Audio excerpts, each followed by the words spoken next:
Ahead of the much-anticipated trilogy between Tyson Fury and Deontay Wilder, the self-proclaimed Gypsy King met with media members on Wednesday to share his thoughts on the Bronze Bomber and why he believes October 9th could be the final chapter of Deontay Wilder's career.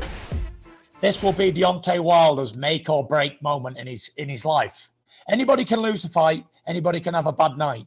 But this is his make or break time. He's got nothing to lose. He's a 3-1 underdog. He's got everything to gain and nothing to lose. And everybody expects me to go in there and beat him down, which I will. But you can never write Deontay Wilder off because he's at his most dangerous now. The only thing I'm bothered about is beating Deontay Wilder. And that's the most dangerous heavyweight out there. And in my opinion, Wilder beats Joshua, Usyk, all the rest of the division comfortable. But he cannot beat me. I'm 1,000,000%. Look at me. I'm in fantastic shape. I'm as fit as a fiddle. I'm sparring 12 rounds. I've got the best sparring partners in the world.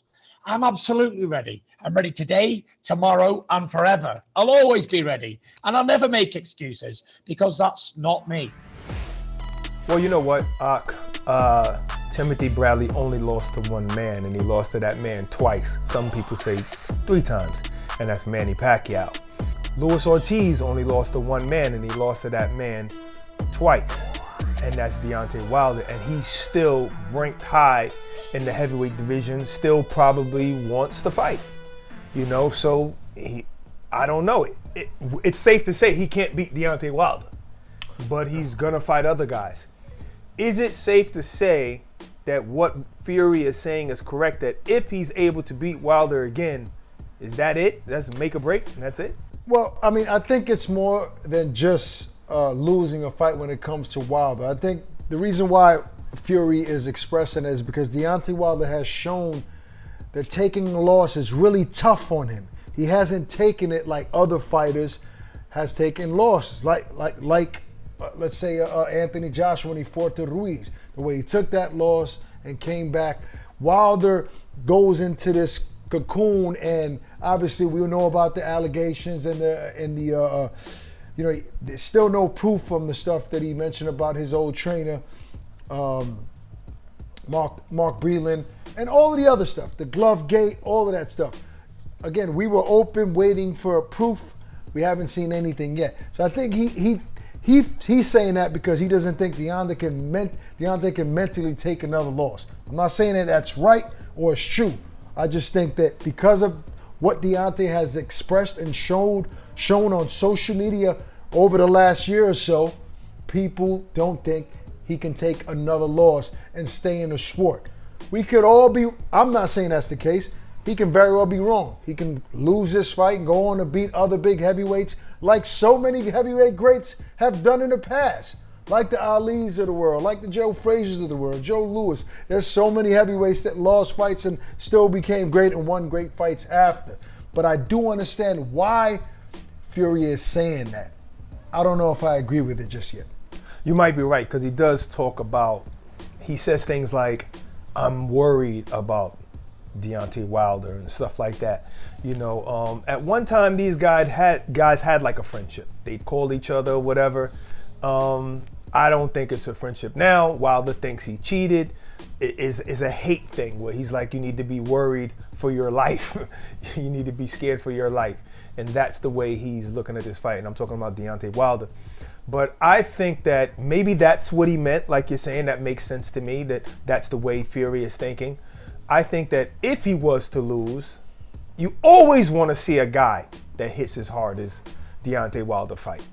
And I think that's also the reason why Fury is like, you know, he's going to go in there and beat him, but he still has to worry because Deontay Wilder hits that hard. I see the videos that he's posting with Malik Scott. I like it. I don't think he's teaching them something new. I think he's just revitalizing what he already had, which he showed in 2015 when he won the title against Stavern. But if he was to lose, he's still an attractive sell because he hits that hard. You always want to see a power puncher fight. I agree with you. Now, I'm not sure if I agree with Tyson Fury in regards to Wilder just sweeping the rest of the division, like beating guys like Joshua and Usyk. Of course, he can potentially beat any of those guys because of that punching power, but I wouldn't say he's levels, ahead those guys, above those guys. I think that on any given Saturday, if Deontay gets clipped with a shot from either guy, Joshua or Usyk, he can potentially lose. We also All right, so let's talk about Wilder versus Usyk. Hold up. We all saw what Usyk was able to do with a big guy, a big puncher like Anthony Joshua. He was able to outbox him. So I don't see why we can't see. But hold on, he is a big puncher. I know, because I want to have a conversation rather than you just say your thing. Go ahead. Yes, Joshua was a big puncher, but he wasn't punching big that night. No, he wasn't sitting down on his punches. Deontay Wilder is going to let that right hand go. He's going to let that right hand go, and he does very well against shorter fighters. Yeah, the thing about that, Barack, is when you let that hand go with conviction, you also put yourself in the line of fire. You're at risk, and which is the reason why I'm assuming AJ was cautious. Now, he was able to hurt in the 6th round. He was able to hurt and freeze. He froze Usyk with that round, and Usyk went on to say later on that he sent him to space with Elon Musk with those shots, with the body shots and air shots. He said, I was gone with Elon Musk for a moment. I returned, but obviously he was able to be hurt. So yes, if Deontay lands a right hand, we all know what where that can potentially end Usyk, to sleep on the canvas. But also he's going to put himself at risk. We all saw him hurt as well. So there's a good possibility that Usyk can also hurt Wilder. But that's why the heavyweight division is so great, because either guy could put either guy out. So I don't agree with Fury. I do agree with you that Wilder could potentially beat any of those guys, but I also think he could potentially lose to any of those guys. That's just my opinion.